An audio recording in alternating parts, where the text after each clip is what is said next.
시청자 여러분 안녕하십니까. 지금부터 저는 ken의 안보정론을 시작하겠습니다. 자, 이번 시간에는 맨 먼저요, 이 해외 교포 사회에서 말이죠, 그야말로 이제 애국 우리 자유 우리 해외 동포 여러분들의 큰 힘이 되고 있는 지금 교포 한 분이 계십니다. 호주에서 교수 생활하고 있는 신숙희 교수님인데요. 신숙희 교수님이 말이죠, 이 오늘 또 지금 굉장히 중요한 입장문을 내놨습니다. 이번 입장은요, 그동안에는 이제 일종의 이제 성명 형식으로 이 해외 교포들 갖다가 하나로 결집시키는 그러한 그 성명문, 입장문을 많이 만들었는데, 지금 이 시간에는요, 윤석열 대통령 내외분께 올리는 이 각별한 그야말로 눈물의 지금 편지를 보내고 있습니다. 자, 그래서 이 신숙희 교수님의 이 글을 여러분께 소개시켜 드리도록 하겠고요. 그 다음에는요, 김정관 장관이 미국의 산업장관을 만나서 지금 협상한 내용을 지금 언론에 이제 밝히고 있는데, 이걸 보면은 굉장히 지금 어려운 국면에 들어가고 있다. 앞이 안 보인다. 이렇게 보여집니다. 자, 그래서 이번에 이제 트럼프 대통령이 지금 한국에 오긴 오는데 29일 날 당일치기로 왔다 그냥 가버리잖아요. 자, 그래서 지금 우리 국민들도, 그리고 또 정부 당국에서도 그동안에는요, 에이펙 정상회담을 계기로 해서 지금 이 관세 협상을 타결하겠다, 이런 그런 기대와 입장을 보였는데, 여기에 대해서도 제가 보니까 김정관 장관이 갔다 와서 한 발언을 보면, 물론 아직 시간이 한 20일 남아있긴 있지만은 굉장히 어려운 이 어필 싸움을 하는 것이 아닌가, 이런 점에서 매우 우려스럽고요. 이런 와중에 민주당에서 국회의원 4명이 미국 방문길에 올랐습니다. 그 중에 한 명이 이현주예요. 자, 이현주는 말이죠, 굉장히 악성 발언을 한 사람 중에 한 사람이 바로 이현주입니다. 이런 사람이 가서 과연 이 관세 협상의 돌파구를 만들어 줄 것인지, 아니면 분위기라도 잡을 것인지, 아니면 그 반대의 나쁜 영향을 줄 것인지 매우 우려스럽다. 자, 그래서 이현주가 간들 누구를 만나고 오겠어요. 거기서 무슨 이런 사람을 갖다가 과연 미국 당국자들이 만나주면 우호적인 입장을 보여주겠느냐. 그런 점에서는 상당히 참 어렵다. 어려운 그런 비관적 이 전망이 나오지 않을 수 없다. 이런 말씀을 드리고 싶고요. 그 다음에 하나는요, 지금 이제 이문정은 여러분들 잘 아시죠? 윤석열 정부 때도 반윤. 지금 이제 이 법무장관, 지금 정성호 법무장관이 검찰총장 아예 없는데도 불구하고 지금 현 검찰 지휘에 반기를 드는 사람이 누구냐? 바로 이문정입니다. 추석 때도 마찬가지로 또 입장을 내놓고 있어서 지금 파문을 야기하고 있다. 이렇게 보여집니다. 그래서 이문정의 이런 또 이 발언 내용을 여러분께 자세하게 설명을 드리도록 하겠고요. 이런 와중에 김정은이는 우리 한국을 지금 이재명 정부를 향해서 강하게 압박하고 있습니다.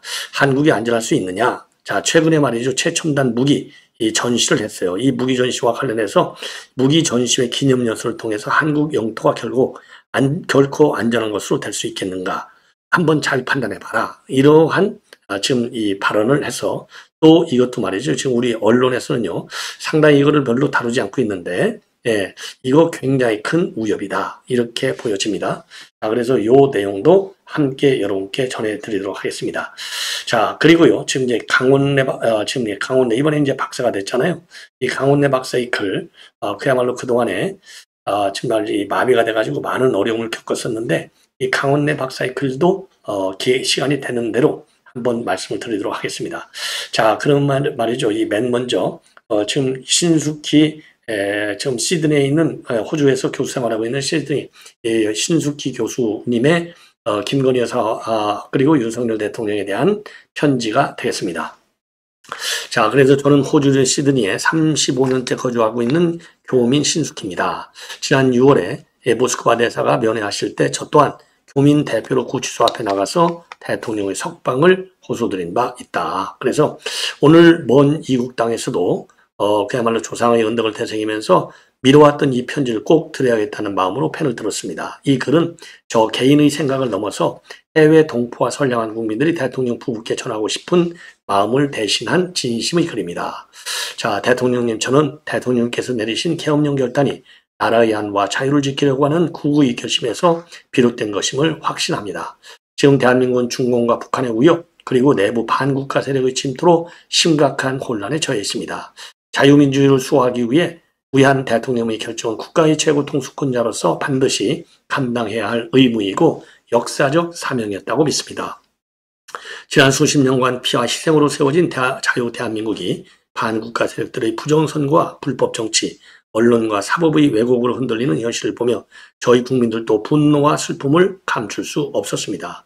이 모든 혼란의 근원은 진실을 덮고 권력을 유지하려는 세력들의 부정부패 불의에서 비롯된 것임을 국민은 알고 있습니다. 그리고 김건희 여사님께서는 언제나 지성과 품격을 겸비한 퍼스트레이디로 국민에게 깊은 인상을 남기셨습니다. 그러나 지금의 마녀사냥식 여론조작과 정치보복은 정의와 진실을 사랑하는 국민의 눈에도 너무나 명백한 불의로 비칩니다. 박근혜 전 대통령께 드리운 그 억울한 그림자가 다시금 되풀이되는 현실에 많은 국민들이 가슴 아파하고 있습니다. 자, 그래서 대통령님, 여사님, 대통령 부부를 넘는 죄를 뒤집어 내란으로 몰고 재판정에 체포와 수감을 채우는 이런 세계 역사에도 없는 치욕스러운 일이 버젓이 모국에서 벌어지는 것을 보며 대부분 교민들도 원통해서 잠을 제대로 자지 못합니다. 당사자분들은 오죽하실까요? 이런 무도한 자들이야말로 인간적으로 이해 안 되는 바로 악마들이라고 보입니다. 지금의 시련은 분명 견디기 어려운 시간이지만 저는 이 모든 과정이 하늘이 대한민국을 새롭게 정화시키는 과정이라고 믿습니다. 선과 악이 명확히 갈라지고 진실이 드러나는 때가 머지 않았습니다. 이미 국민들은 이재명 가짜 정권의 무능과 부패 그리고 반국가적 행태를 목격하며 윤 대통령께서 이끌어오신 국정의 진정한 가치를 다시 인식하기 시작했습니다. 세계 정세 또한 빠르게 변하고 있습니다. 이른바 민주, 진보와 세계 단일체제라는 이름 아래 진행되던 글로벌 흐름이 약화되고 자유와 주권을 지키려고 하는 국가들이 다시 힘을 얻고 있습니다. 이 거대한 변화 속에서 대한민국 역시 반드시 다시 일어설 것입니다. 존경하는 대통령님, 부디 건강 잘 챙기시고 이 어려운 시기를 국민과 함께 극복하시길 바랍니다. 하루는 결코 악을 오래 용납하지 않습니다. 머지않아 추수의 계절이 오면 정의가 반드시 열매 맺고 불의는 스스로 꺼질 것입니다. 추석의 달빛처럼 따뜻하고 밝은 은혜가 대통령님 부부께 내리시기를 기도드립니다. 대한민국이 다시 자유와 정의 길로 나아갈 그날을 저와 해외동포 모두가 간절히 기다리고 있습니다. 진심을 다해 호주 신대에서 교민 신숙희 올림. 예, 굉장히 참 겸손한 그런 표현이면서 정말 눈물겨운 해외 동포의 한 사람으로서 올리는 글이 아닌가. 예, 이렇게 생각이 듭니다. 자, 그래서 신숙희 교수님은요, 이렇게 이번에는요, 개인 서신 형태로 윤 대통령 네 분께 추석 인사를 올렸지만 그동안 이미 모두에 말씀드린 대로 해외 동포들의 이 애국 활동, 지원 활동, 그리고 윤석열 대통령 내외에 대한 성원, 요거를 성명서 형식으로 입장문을 말이죠. 정말 한 달에도 여러 차례씩 우리 국내 중요 현안과 관해서 목소리를 내고 있는 대표적인 애국 저는 열사라고 저는 봅니다. 자, 그래서 신숙희 교수님의 이 의견을 여러분께 자세하게 전해드렸습니다. 예. 자, 이런 애국자가 있다는 것도 참 다행이죠. 이번에는요, 김정관 장관이 지금 미국 방미를 마치고 좀 귀국했습니다.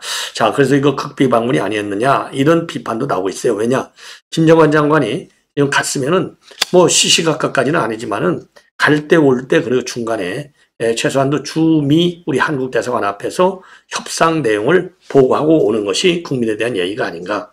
그런 점에서는 상당히 좀 안타깝게 생각한다. 그런 측면에서 비밀리에 방문할 것이다. 이라고 하는 이 평가가 나오는 거예요. 자, 기국 일성입니다. 기국 일성. 예. 한국 외환시장의 민감성 같은 부분에 대해서 상당한 공감대가 이루어졌다. 자, 공감대가 이루어졌는데 그러면 무제한 통화 사업에 대해서 왜 진전이 없어요? 이것도 진실을 얘기하는 건지 궁금하다. 예, 좀 불안하다. 이런 비판이 깔려 있습니다. 나오고 있어요. 그리고 우리가 보낸 안에 대해서 특히 외환시장에 대한 상황에 대해서 서로 이견이 좁혀지고 있는 중이다. 그리고 뉴욕에서 이번에는요, 뉴욕에서 로트니비 상무장관을 만났다는 거예요. 그러면은 주미 워싱턴 대사관에서 아니면 주 UN 우리 한국 대표부 아니면 그다음에 주 뉴욕 총영사관에서라도 요 내용을 지금 했어야 될 것 아닙니까? 자, 그런데 이제 미국 내에서도 말이죠. 그러니까 이제 이번 이 김정관 장관의 방미는 우리 대통령실, 우리 한국 핵심 고위인사만 인지할 정도로 은밀하게 이루어졌다는 겁니다. 그리고 연휴이고 마침 시간이 돼서 다녀왔는데 극비리에 방문한 것은 아니다. 너트릭 장관과만 만났다. 아니, 너트릭 장관이 제일 강성이잖아요. 예. 자, 그리고 말이죠. 지금, 뭐라 그럴까요? 지금 우리는요, 지금 통화수합, 요거를 배순위로 깔면서 협상하고 있는데 전혀 진전이 나가지 않고 있는 상황이지 않습니까? 자, 그래서 통화수합, 요 문제 관해서도 논의는 있었지만은 진전이라기보다는 상호 간에 우리 외환시장이 이 딜로 인해서 받는 축경기라든지 영향에 대해 나름대로 공감대가 있었다고 생각을 한다. 그러나 무제한 통화수합 체결 가능성에 대해서는 무제한 통화수합, 이런 식으로 될지 어떨지는 모르겠지만은 이 딜이 외환시장에 굉장히 큰 민감한 문제구나 하는 부분에 대해서는 서로 공감대를 가졌다라고 말을 하고 있어요. 예.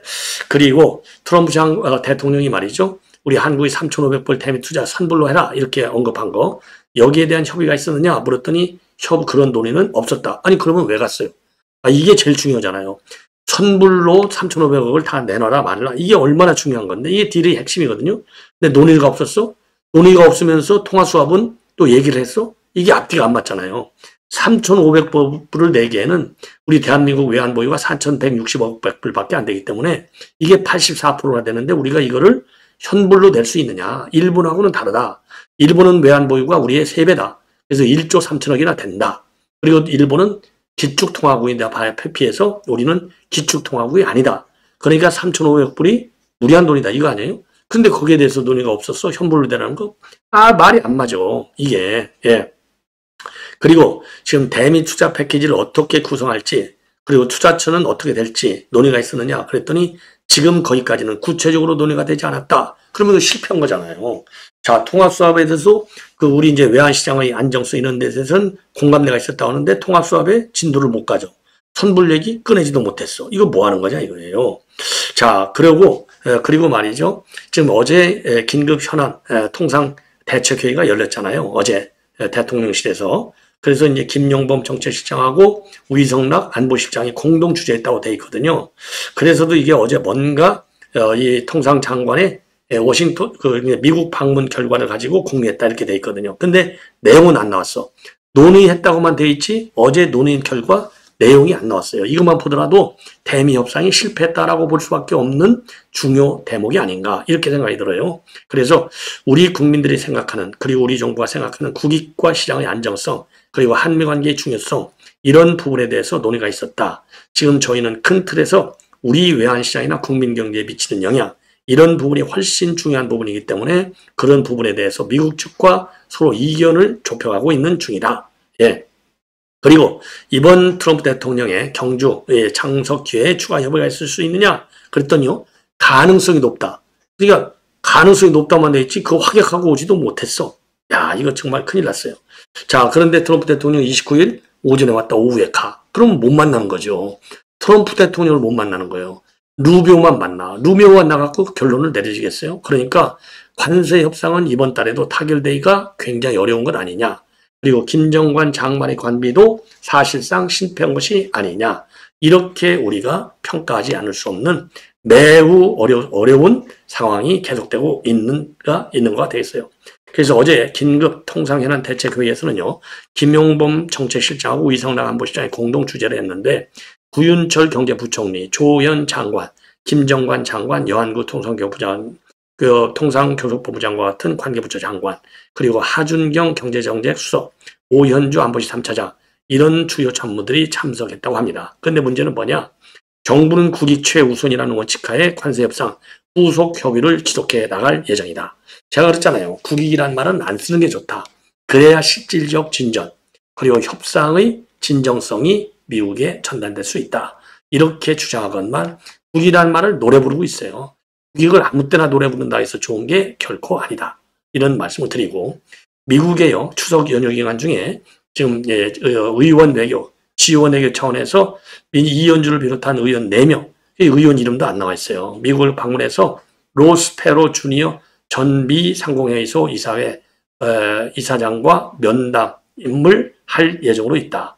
자, 그리고 이현주의 경우에는요, 스탠포드대에서 강연자로 또 강연을 하는데 황금알을 낳는 거위의 배를 가르지 말라. 예, 황금알을 낳는 거위 배가 뭐예요? 이게 한국이라 이거죠. 배 가르지 말라. 이건 죽이지 말라는 얘기잖아요. 그러니까 이거 비판하러 가는 거예요. 이거 정말 큰일 났습니다. 큰일 났어요. 네. 자, 이번에는요, 지금 호남이 난리가 났습니다. 왜?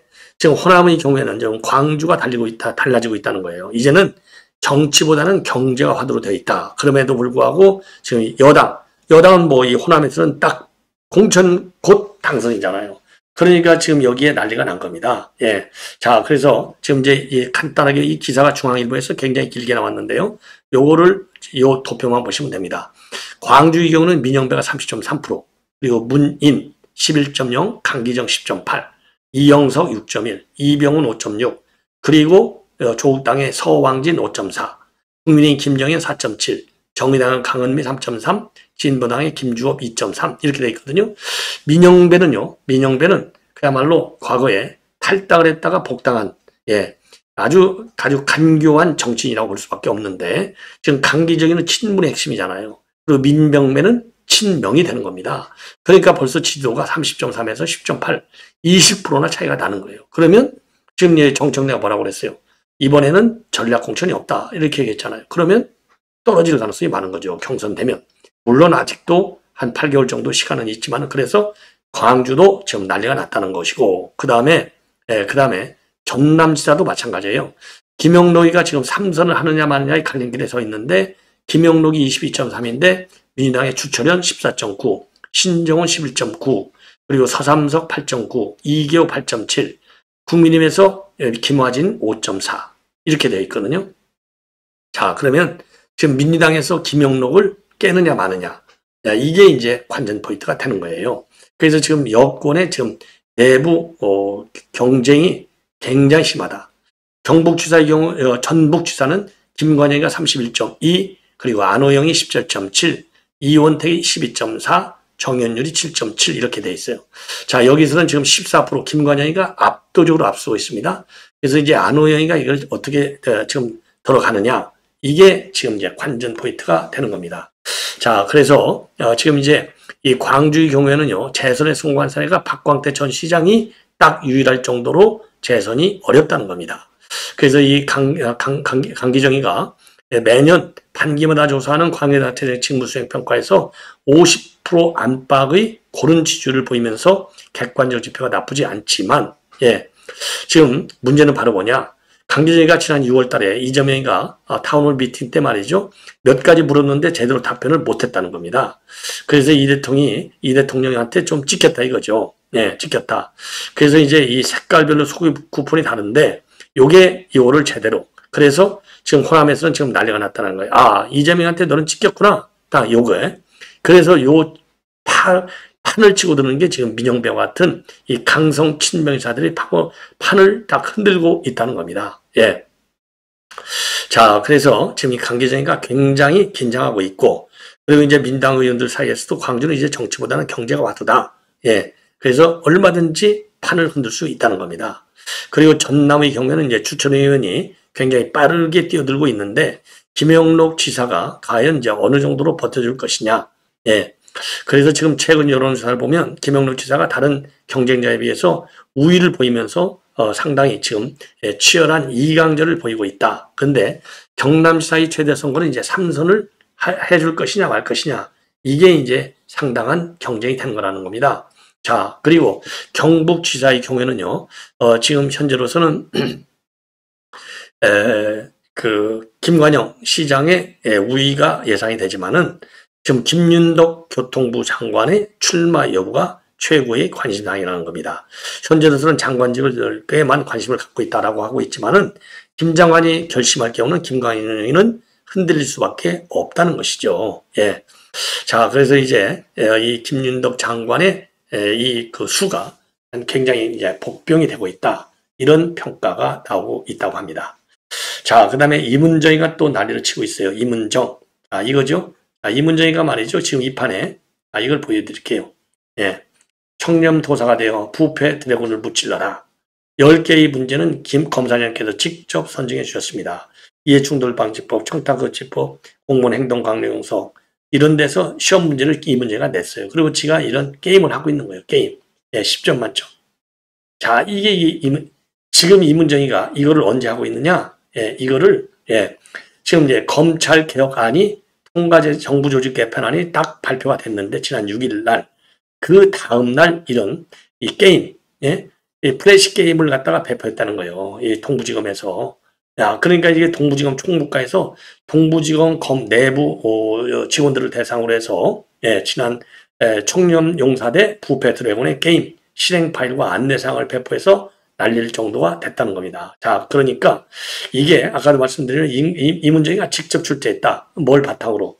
이해충돌 방지법을 비롯한 청탁금지법, 공무원 행동강령을 바탕으로 직접 게임 속에 있는 문제를 출제했다는 겁니다. 그리고 본인이 직접 요 문제, 게임을 하는 요 사진을 올려버렸어요. 그러니까 지금 검찰 내부에서 여기에 대한 반란이 보통 큰 게 아니다는 겁니다. 아니, 지금 검찰이 지금 흔들리고 검찰이 지금 두 개로 쪼개지는 마당에 이런 게임 문제를 내서 게임을 푸는 이런 걸 할 수 있느냐?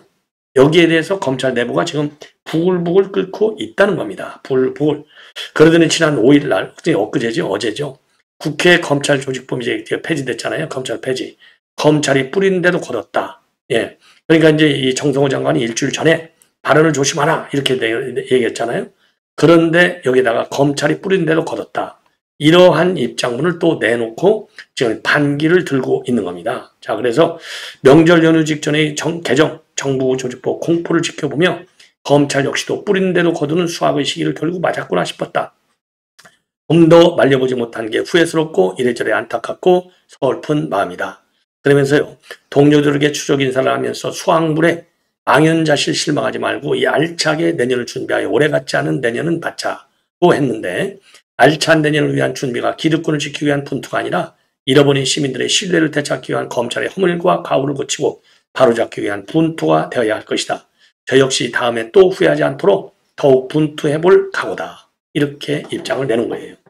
자, 지난달 29일 날 검찰 이거 의심을 뿌릴 그 정치적 중립성, 업무 공정성 이런 언행에 주의하라.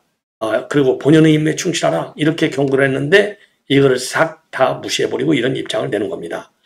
자, 그리고 또 이어서 말이죠. 이어서 이렇게 되니까 지금 검찰이 부글부글 끓고 있을 수밖에 없다. 예, 이렇게 평가를 받는 겁니다. 예. 자, 그리고 김정은이는요, 아까도 말씀드렸지만 우리 한국을 향해서 한국이 과연 안전하겠느냐? 이런 입장을 내놓고 있어요. 한국 영토가 결코 안전한 곳으로 될 수 있겠는가 하는 것은 그들 스스로 판단할 몫이다. 왜냐하면 지금 한미 간에 이런 훈련이 지금 이루어지고 있는 거, 그리고 미국이 한국과 주변 지역에 무력 증강 조치를 하고 있는 거, 이런 거를 비판하면서 한국 지역의 미군 무력 증강과 정비례해서 이 지역에 대한 우리의 전략적 관심도 높아졌다. 따라서 우리는 특수 자산을 그에 상응하게 중요 관심 표적들에게 할당했다. 추가 분석이 그렇게 입장을 내놓고 있습니다. 예. 자, 이 얘기는 지난 4일 날 무장 장비 전시회가 있었는데 거기에서 극초음속 단거리 탄도미사일 화성 11마를 비롯해서 신형 잠수함 발사 탄도미사일 SLBM, 신형 대잠 미사일, 초음속 수상 미사일과 같은 최신 무기 체계를 공개하면서 한국을 이렇게 겁박하고 있는 상황이 된다. 이 겁박은 이재명 스스로 불러일으키는 화근이 된다. 이렇게 보지 않을 수 없습니다. 북한에 대해서 불종적이고 유화적인 태도를 보내면 볼수록 김정은한테 저렇게 무시를 당하고 위협을 당하는 그런 우리 대한민국을 만들 것이다. 이런 점에서 경계하지 않을 수 없습니다. 시청자 여러분, 이것으로 본 방송을 마칩니다. 대단히 고맙습니다.